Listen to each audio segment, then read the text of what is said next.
inulit ko ha.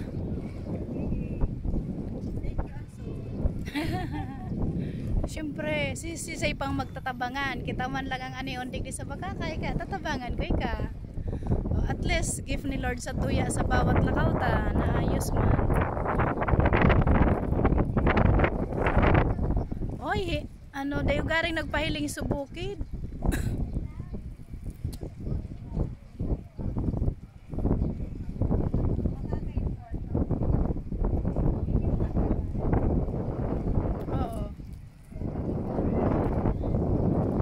Igang, lugar Igang. Ayun ang Tanagan. Yun ang San Miguel. At yan, oh yes. Ayan pilwak na yan na may gapo sa Tahaw.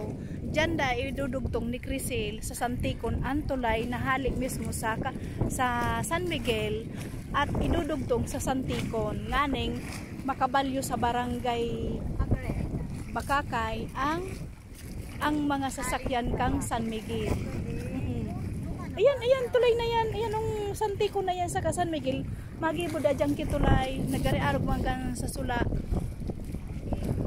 Oh, let's go na. Mainito na. Sige na. Mauli na sa turista digdi sa sa Manila.